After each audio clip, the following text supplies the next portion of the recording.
Bonjour, salutations à tous, à toutes. Nous quittons aujourd'hui le chapitre 11 d'Hébreux qui nous en parle-t-on de la foi. J'aimerais refaire un récapitulatif peut-être rapide de ce que la foi peut,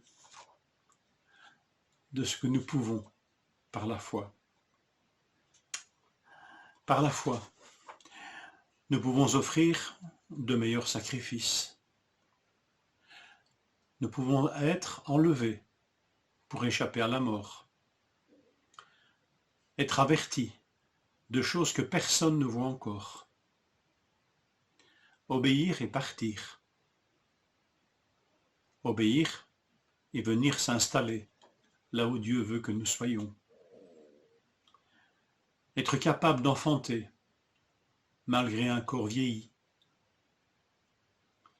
Mourir en aspirant à une patrie meilleure et en faisant la fierté de Dieu.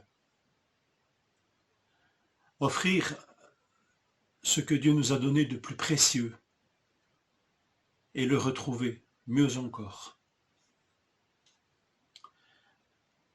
Par la foi, nous pouvons bénir en vue de l'avenir qui est prometteur et que nous voyons ouvert.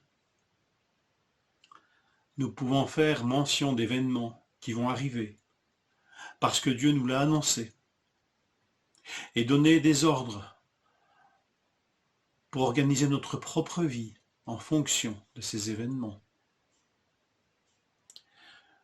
Nous pouvons ne pas avoir peur d'un tyran et de ses ordres.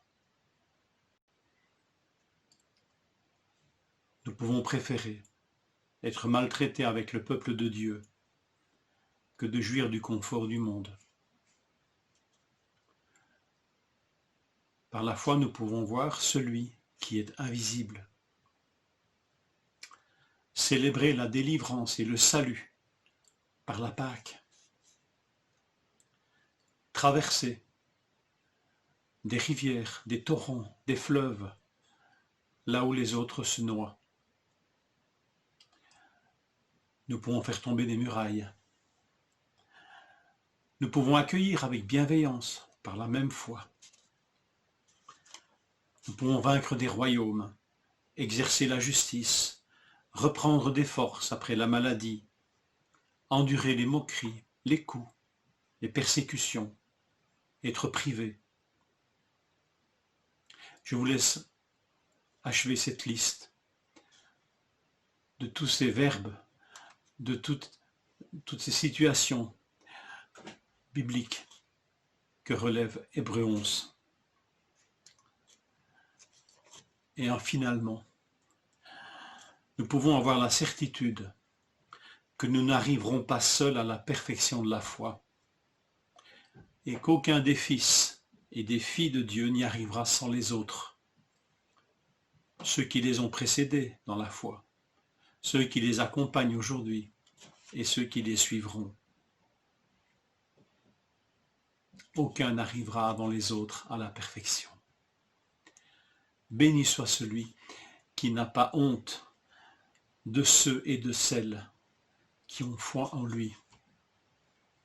Il est leur Dieu et il le dit sans honte. Que le Seigneur nous fortifie dans la foi et nous y encourage. Je vous souhaite une bonne journée.